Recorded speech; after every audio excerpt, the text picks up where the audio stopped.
हर किसी के मन में यह सवाल जरूर आता है कि केदारनाथ मंदिर को आखिर किसने और किस मकसद से बनाया। और सबसे चौंकाने वाली बात यह है कि केदारनाथ धाम का शिवलिंग बाकी शिवलिंग से इतना अलग क्यों है। इसके पीछे कौन सा रहस्य छिपा है। हजारों साल पहले जब विज्ञान की आज की तरह तरक्की नहीं हुई थी, तब उस दौर के लोग इस मंदिर को बनाने के लिए इंटरलॉकिंग जैसी आधुनिक टेक्नोलॉजी को कैसे जानते थे। और सबसे हैरान करने वाली बात यह है कि बिना किसी नुकसान के 400 सालों तक यह मंदिर बर्फ में कैसे दबा रहा। और इसके पीछे की कहानी क्या है। जब मंदिर के कपाट 6 महीने के लिए बंद हो जाते हैं, तब अंदर जलने वाला दीपक आखिर 6 महीने तक कैसे निरंतर जलता रहता है। और सबसे बड़ा सवाल, 2013 की बाढ़ के समय जब पूरा क्षेत्र तबाह हो गया था, तो मंदिर को बचाने के लिए पीछे से आई विशाल भीमशिला किसने रखी। क्या यह सब महज एक संयोग था या किसी दैवीय शक्ति का चमत्कार। इन सभी रहस्यमय घटनाओं का जवाब ढूंढने के लिए हमारे साथ बने रहिए, क्योंकि इस वीडियो में हम आपको केदारनाथ धाम के अनसुने रहस्य आपको बताएंगे। यह वह रहस्य है जिनका जवाब शायद आज भी विज्ञान के पास नहीं है। भारत के उत्तराखंड में बसा केदारनाथ धाम केवल एक मंदिर नहीं, बल्कि आस्था, रहस्य और चमत्कारों का अद्भुत संगम है। हिमालय की ऊंचाइयों में 12 ज्योतिर्लिंगों में से एक यह पवित्र स्थल सदियों से भक्तों को अपनी ओर खींचता आया है। पर क्या आप जानते हैं कि इस मंदिर के हर पत्थर के पीछे है अनगिनत कहानियां, जो केवल आस्था ही नहीं बल्कि चमत्कारों और विज्ञान से भी जुड़ी हैं। 16 जून 2013 की वह काली रात, जब प्रकृति ने अपना तांडव दिखाया और उत्तराखंड के केदारनाथ में हर ओर विनाश कर दिया। लेकिन इसी विनाश के बीच एक ऐसा चमत्कार घटा जिसने लोगों की आस्था को और भी गहरा कर दिया। आइए हम आपको उस समय की भयावहता और चमत्कार के बारे में बताते हैं जिसने केदारनाथ मंदिर को बचाया था। उस रात केदारनाथ में बाढ़ का पानी मंदाकिनी नदी से उठता हुआ आ रहा था। भारी बारिश और चौराबारी ग्लेशियर के पिघलने से स्थिति और भी भयावह हो गई। पानी, पत्थर और मलबा शहर को अपनी चपेट में लेता जा रहा था। जहां पहले पहाड़ों की सुंदरता थी, वहां अब विनाश का तांडव था। होटल, घर, दुकानें, सब कुछ बहा ले गया। करीबन 6000 लोग मारे गए और लाखों बेघर हो गए। लेकिन एक बात साफ थी, यह आपदा केदारनाथ मंदिर की ओर बढ़ रही थी। क्या यह भगवान शिव के पवित्र धाम को तबाह करने वाली थी। जैसे ही पानी मंदिर की ओर बढ़ा, अचानक एक विशाल शिला, जिसे अब भीमशिला कहा जाता है, पानी के बहाव के साथ बहती हुई मंदिर के पीछे आकर रुक गई। वह पत्थर मंदिर के करीब 50 फीट पीछे रुक गया और बाढ़ के पानी को 2 हिस्सों में बांट दिया। उस क्षण मानो भगवान शिव की स्वयं कृपा ने मंदिर को तबाही से बचा लिया। बाढ़ का सारा पानी भीमशिला से टकराकर मंदिर के दोनों ओर से बह गया। आसपास के सभी ढांचे बह गए, लेकिन मंदिर, शिव का यह पवित्र धाम, चमत्कारिक रूप से सुरक्षित बचा रहा। यह सिर्फ एक घटना नहीं थी, यह शिव के प्रति भक्तों की आस्था का जीवंत प्रमाण बन गया। इस विशाल शिला को स्थानीय लोगों ने भीमशिला का नाम दिया। महाभारत के वीर योद्धा भीम के नाम पर रखी गई। यह शिला अब केदारनाथ धाम के चमत्कार की प्रतीक बन चुकी है। इसका नाम भीमशिला ही क्यों रखा गया और पांडव का केदारनाथ से क्या संबंध था, वह हम आगे बात करेंगे। लोगों का मानना है कि यह भगवान शिव की कृपा और महाभारत के भीम की शक्ति का प्रतीक है। आज भी भक्त इस शिला की पूजा करते हैं, इसे मंदिर के दर्शन का अभिन्न अंग मानते हैं। वैज्ञानिक भी इस घटना से हैरान रह गए। उनका मानना है कि यह पत्थर पहाड़ से खिसक कर बहता हुआ नीचे आ गया था, लेकिन यह कैसे संभव हुआ कि यह शिला मंदिर के ठीक भी आकर रुकी और पानी के बहाव को 2 हिस्सों में बांट दिया। यह शिला लगभग 20 से 25 फीट लंबी और 10 से 15 फीट चौड़ी थी। इसका वजन लगभग 1000 मैट्रिक टन का माना जाता है। अगर यह शिला मंदिर से टकराती तो मंदिर को पूरी तरह नष्ट कर देती। उस दौरान मंदिर में करीबन 300 लोग ने शरण ली हुई थी और इस शिला की वजह से उन सब की जान बच गई। हम सबके मन में यह सवाल जरूर आता है कि 2013 की इतनी भयंकर जल प्रलय के बावजूद केदारनाथ मंदिर आज भी कैसे सुरक्षित खड़ा है। इसका जवाब छुपा है। प्राचीन इंटरलॉकिंग टेक्नोलॉजी में इस तकनीक से मंदिर के भारी पत्थरों को बिना किसी गाड़े या सीमेंट के इस तरह जोड़ा गया कि वह एक दूसरे में पूरी तरह फिट हो गए। हजारों साल पहले जब तकनीक और आधुनिक उपकरणों का कोई नामो निशान भी नहीं था, तब इस मंदिर को भारी पत्थरों से बनाया गया। लेकिन इन पत्थरों को जोड़ने के लिए किसी गाड़े या सीमेंट का इस्तेमाल नहीं हुआ। प्राचीन भारतीय कारीगरों ने पत्थरों को इस प्रकार तराशा कि वह एक दूसरे में एकदम सटीक तरीके से लॉक हो जाते थे। इस तकनीक ने मंदिर को प्राकृतिक आपदाओं से बचाया है, चाहे वह भूकंप हो, भारी हिमपात हो या फिर बाढ़। 2013 की भयंकर के दौरान जब पूरा क्षेत्र तबाह हो गया था, फिर भी केदारनाथ मंदिर पूरी तरह सुरक्षित रहा। यही नहीं, इस मंदिर की दीवारें आज भी वैसे ही खड़ी हैं जैसे सदियों पहले थी। यह इंटरलॉकिंग तकनीक ही थी जिसने पत्थरों को इतना मजबूत बना दिया कि उन्हें कोई आपदा हिला नहीं सकी। एक ऐसी तकनीक जो आज भी वैज्ञानिकों को चौंका रही है। यही है भारतीय वास्तुकला का कमाल। तो हमारे मन में सबसे बड़ा प्रश्न यह उठता है कि आखिर किसने इतनी मजबूत और अत्याधुनिक तकनीक से केदारनाथ मंदिर का निर्माण किया। इसके पीछे की कहानी और इतिहास को जानना बेहद दिलचस्प है। तो चलिए हम शुरुआत से ही इस पवित्र मंदिर के इतिहास की गहराइयों में झांकते हैं और समझते हैं कि किसने और कैसे इस अद्भुत मंदिर का निर्माण किया। क्या आप में से कोई ऐसा है जिसके दिल में कि केदारनाथ धाम के दर्शन की गहरी इच्छा है? अगर आपकी भी यही तमन्ना है कि भोले बाबा के चरणों में शीश झुकाए, तो कमेंट में हर हर महादेव लिखकर अपनी भावनाओं को व्यक्त करें। बाबा जल्द ही आपकी इच्छा पूरी करेंगे। केदारनाथ मंदिर का निर्माण अत्यंत रहस्यमय और प्राचीन माना जाता है। यह मंदिर न केवल धार्मिक दृष्टि से महत्वपूर्ण है, बल्कि इसके निर्माण के साथ जुड़ी पौराणिक कथाएं इस स्थल को और भी अधिक अलौकिक और रहस्यमय बनाती हैं। इसमें हम 3 कथा पर बात करेंगे, जिसमें सबसे प्रसिद्ध कथा है महाभारत की। तो आइए जानते हैं इस मंदिर के निर्माण के बारे में। धार्मिक ग्रंथों में वर्णित कथा के अनुसार महाभारत के युद्ध में विजय प्राप्त करने के बाद युधिष्ठिर को हस्तिपुर का राजा घोषित किया गया। लगभग 4 दशकों तक उन्होंने हस्तिनापुर पर शासन किया।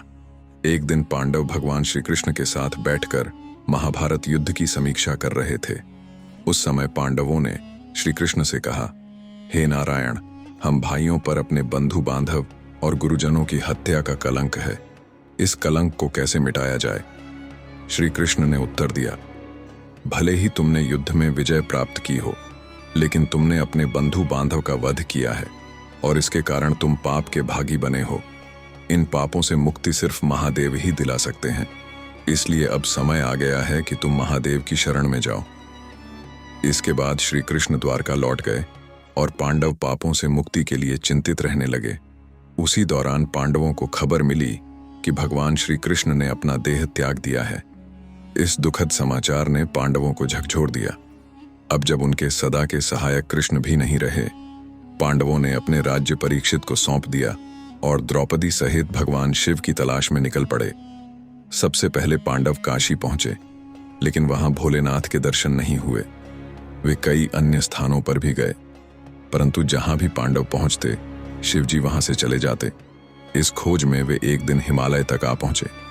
तब भगवान शिव ने पांडवों को आता देख नंदी का रूप धारण कर लिया और पशुओं के झुंड में चले गए। भगवान शिव को पाने के लिए भीम ने एक योजना बनाई।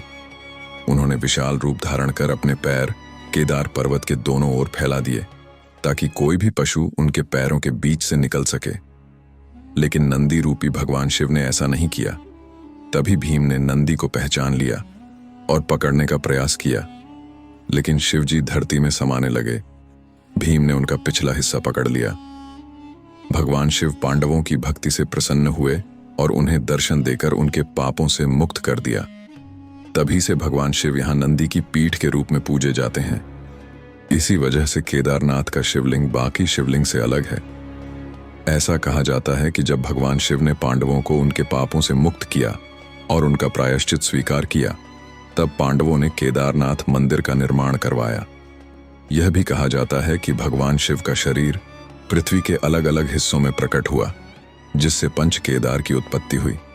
भगवान शिव का मुख नेपाल के पशुपतिनाथ मंदिर में भुजाएं, तुंगनाथ में मुख, रुद्रनाथ में, नाभि मदमहेश्वर में और जटाय कल्पेश्वर में प्रकट हुई। यही 5 स्थान पंच केदार के रूप में पूजित है। केदारनाथ को पंच केदार में सबसे प्रमुख माना जाता है क्योंकि यहाँ भगवान शिव के पीठ रूप की पूजा की जाती है। अगर आप पंच केदार के बारे में एक विस्तृत वीडियो देखना चाहते हैं तो कमेंट में हमें जरूर बताएं। हम आपको अगली वीडियो में इस रहस्यमय यात्रा पर जरूर ले चलेंगे। केदारनाथ मंदिर निर्माण का दूसरा सबसे पुराना और महत्वपूर्ण पौराणिक संदर्भ भगवान विष्णु के अवतार नर नारायण राशि की तपस्या से जुड़ा हुआ है।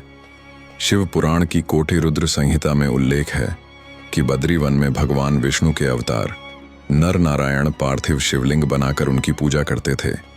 कहते हैं कि नर नारायण की घोर तपस्या से प्रसन्न होकर भगवान शिव उनके सामने प्रकट हुए और उनसे वरदान मांगने को कहा।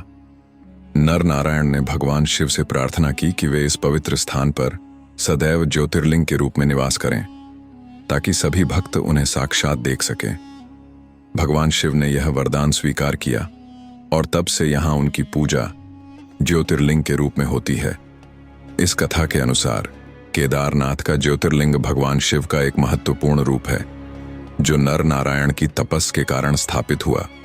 यह स्थान शिव और विष्णु की अद्वितीय एकता का प्रतीक है, जहां शिव जी केदारनाथ में ज्योतिर्लिंग के रूप में और विष्णु जी बद्रीनाथ धाम में विराजमान हैं। कहा जाता है कि 8वीं शताब्दी में आदि शंकराचार्य ने केदारनाथ मंदिर का पुनर्निर्माण करवाया और हिंदू धर्म के पुनर्जागरण में महत्वपूर्ण भूमिका निभाई। उन्होंने केदारनाथ मंदिर में ज्योतिर्लिंग की स्थापना की और इस मंदिर को एक प्रमुख तीर्थ स्थल के रूप में स्थापित किया। आदि शंकराचार्य ने केदारनाथ में अपने अंतिम दिन बिताए और यहीं पर उन्होंने मोक्ष प्राप्त किया। उनकी समाधि आज भी केदारनाथ मंदिर के पीछे स्थित है, जहां भक्त उनकी पूजा और स्मरण करते हैं। हाल के प्रमुख इतिहासकार डॉक्टर शिव प्रसाद डबराल का मानना है शैव संप्रदाय के अनुयायी आदि शंकराचार्य और उनके छात्रों के आने से बहुत पहले इस क्षेत्र में सक्रिय थे। इस मान्यता के आधार पर यह संभव है कि मंदिर की प्राचीनता को सटीक रूप से निर्धारित करना मुश्किल हो, खासकर जब पाली या ब्राह्मी भाषा में लिखी गई लिपि को अब तक पूरी तरह पढ़ा नहीं जा सका है। मध्य प्रदेश के ग्वालियर राज्य में पाए गए एक पत्थर के शिलालेख से यह पुष्टि होती है कि मालवा के राजा भोज, जिन्होंने 1000 से 799 ईस्वी तक शासन किया था, वह केदारनाथ मंदिर के निर्माण के लिए जिम्मेदार थे। इस दावे का समर्थन एपिग्राफिया इंडिका खंड 1 नामक ग्रंथ से भी होता है। यह शिलालेख एक महत्वपूर्ण प्रमाण है जो राजा भोज के समय के दौरान मंदिर के निर्माण का संकेत देता है। साल 18,828 के अनुसार केदारनाथ मंदिर का एक बड़ा हिस्सा पत्थर से निर्मित है, जिसमें सोने का मलम्मा चढ़ा हुआ एक टॉवर गर्भगृह की छत पर मौजूद है। मंदिर के सामने पंडों के पक्के मकान तीर्थ यात्रियों के ठहरने के लिए हैं, जबकि पुजारी या पुरोहित भवन के दक्षिणी ओर रहते हैं। इस विवरण के अनुसार मंदिर का वर्तमान ढांचा अपेक्षाकृत नया है, जबकि पुराना भवन गिरकर नष्ट हो चुका था। आपको क्या लगता है केदारनाथ मंदिर कितने साल पुराना हो सकता है और इसका निर्माण किसने करवाया होगा? आपकी राय कमेंट करके हमें जरूर बताएं ताकि आपके तर्क और विचार भी लोग देख सकें। अब हम आपको एक ऐसे अध्याय में लेकर जा रहे हैं जो आपको हैरान कर देगा। यह केदारनाथ धाम के इतिहास का वह हिस्सा है जब यह भव्य मंदिर 400 साल तक बर्फ में दबा रहा और फिर भी सुरक्षित बचा रहा। यह कैसे संभव हुआ? क्या यह भगवान शिव की कृपा थी या प्रकृति के अद्भुत विज्ञान का चमत्कार? इस रहस्य को समझने के लिए हमें इतिहास के पन्नों में और गहरे उतरना होगा। ऐसा कहा जाता है कि 13वीं से 17वीं शताब्दी तक केदारनाथ मंदिर लगभग 400 वर्षों तक बर्फ की मोटी परत के नीचे दबा रहा। इसे छोटा युग भी कहा जाता है, जब हिमालय में ग्लेशियरों का विस्तार इतना बढ़ गया था कि केदारनाथ धाम जैसे बड़े क्षेत्र पूरी तरह बर्फ में समा गए। लेकिन सबसे चौंकाने वाली बात यह है कि इतने वर्षों तक बर्फ के नीचे दबे रहने के बावजूद मंदिर की संरचना को कोई गंभीर नुकसान नहीं पहुंचा। देहरादून स्थित Wadia institute of Himalayan geology के वैज्ञानिकों ने इस रहस्य पर अध्ययन किया। वैज्ञानिक विजय जोशी के नेतृत्व में इस क्षेत्र की गहन जांच की गई और यह पाया गया कि मंदिर की दीवारों और पत्थरों पर आज भी बर्फ के दबाव और हिमनदीय गतिविधियों के निशान साफ देखे जा सकते हैं। लेकिन जो सबसे खास बात सामने आई वह थी मंदिर की पत्थरों की लुमिनस डेटिंग, जिससे यह प्रमाणित हुआ कि मंदिर उस दौर में बर्फ के नीचे दबा रहा। तो क्या यह केवल स्थापत्य कौशल था या कोई और रहस्यमय शक्ति? केदारनाथ मंदिर की मजबूत संरचना ने इसे बर्फ के नीचे दबने के बावजूद पूरी तरह से सुरक्षित रखा। मंदिर का निर्माण विशाल पत्थरों से हुआ है, जिन्हें इंटरलॉकिंग तकनीक से जोड़ा गया है। बिना सीमेंट के इन पत्थरों की आपस में जकड़ इतनी मजबूत थी कि बर्फ का भारी दबाव भी इसे हिला नहीं सका। दोस्तों, अगर आपको हमारी वीडियो पसंद आ रही है तो अभी लाइक करें और चैनल को सब्सक्राइब करना ना भूलें। आपका एक लाइक और सब्सक्रिप्शन हमें और भी बेहतर कंटेंट लाने में मदद करेगा। अब हम आपको एक ऐसे रहस्य से परिचित कराने जा रहे हैं जिसने आधुनिक वैज्ञानिकों को भी हैरान कर दिया है। केदारनाथ और रामेश्वरम के बीच का गहरा जियो-इक्वल अलाइनमेंट, यह वाकई एक चौंकाने वाली बात है। सोचिए, यह दोनों मंदिर एक सीधी रेखा में कैसे हो सकते हैं, जबकि यह हजारों किलोमीटर दूर है। जब आप इस रहस्य के बारे में जानेंगे तो हैरान रह जाएंगे। यह प्राचीन भारतीय ज्ञान और वास्तुकला का एक अद्भुत उदाहरण है, जिसे आज की आधुनिक दुनिया में समझना कठिन है। क्या आपने कभी सोचा है कि केदारनाथ और रामेश्वरम जैसे मंदिर कैसे एक ही रेखा पर हो सकते हैं? यह रहस्य न सिर्फ श्रद्धालुओं को बल्कि वैज्ञानिकों को भी हैरान कर चुका है। उत्तराखंड के केदारनाथ और दक्षिण भारत के रामेश्वरम ज्योतिर्लिंग 79 डिग्री देशांतर रेखा पर स्थित है। लेकिन यही नहीं, इनके बीच 5 और शिव मंदिर हैं जो सृष्टि के पंच तत्वों जल, वायु, अग्नि, आकाश और धरती का प्रतिनिधित्व करते हैं। अब सोचिए, हजारों साल पहले जब उपग्रह तकनीक या जीपीएस जैसी कोई आधुनिक तकनीक नहीं थी, तब भी हमारे प्राचीन वास्तुकार ने इतनी सटीकता से इन मंदिरों को एक सीधी रेखा में कैसे स्थापित किया। यह जानकर हैरानी होती है कि केदारनाथ और रामेश्वरम के बीच 2383 किलोमीटर की दूरी है और इन 7 मंदिरों का एक ही रेखा में होना महज संयोग नहीं हो सकता। इन मंदिरों की स्थापना 1500 से 2000 साल पहले हुई थी और वैज्ञानिक दृष्टिकोण से यह एक अद्भुत ज्योमेट्रिक अलाइनमेंट का हिस्सा है। यह सिर्फ धार्मिक नहीं बल्कि ब्रह्मांडी संतुलन की भी एक झलक देता है। यह इस बात का प्रमाण है कि हमारे पूर्वजों के पास गहरे वास्तुकला और भूगोल का ज्ञान था। अब आइए इस अद्भुत 79 डिग्री देशांतर रेखा के बारे में बात करें। इस रेखा पर केदारनाथ और रामेश्वरम के बीच 5 और महत्वपूर्ण मंदिर स्थित हैं।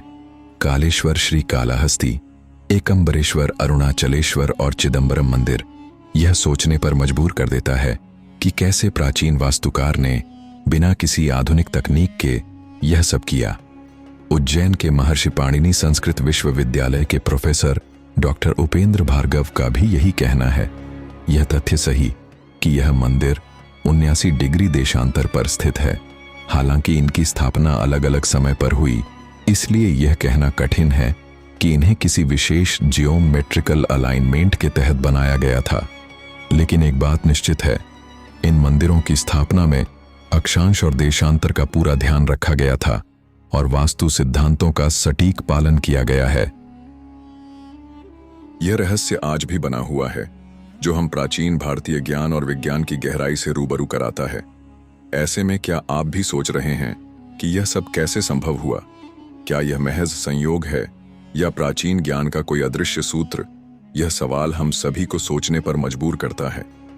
क्या आपको पता है कि विमान का कॉन्सेप्ट प्राचीन भारतीय शास्त्रों में मिलता है और आज भी लोग इसका उपयोग करते हैं? अगर आपको भी ऐसी प्राचीन भारतीय टेक्नोलॉजी के बारे में पता है तो कमेंट में जरूर बताएं। इससे दूसरे लोग भी हमारी प्राचीन तकनीक के बारे में जान सकेंगे। चलो अब हम केदारनाथ के उस रहस्य की बात करते हैं जो सालों से भक्तों और वैज्ञानिकों को हैरान कर रहा है। हर साल जब केदारनाथ मंदिर के कपाट सर्दियों में बंद हो जाते हैं तो मंदिर के अंदर जलने वाला दीपक अगले 6 महीने तक बिना बुझा रहता है। यह कैसे संभव है जबकि कोई भी व्यक्ति वहां मौजूद नहीं होता? और इतना ही नहीं, जब मंदिर के कपाट बंद होते हैं तो सवाल यह उठता है कि इस दौरान शिवलिंग की पूजा कौन करता है? मंदिर के कपाट बंद होने के बाद यह रहस्यमय घटनाएं आज भी लोगों के लिए एक गहरे आश्चर्य का विषय हैं, जिसे ना तो पूरी तरह से समझा जा सका है और ना ही वैज्ञानिक इसका कोई ठोस प्रमाण दे पाए हैं।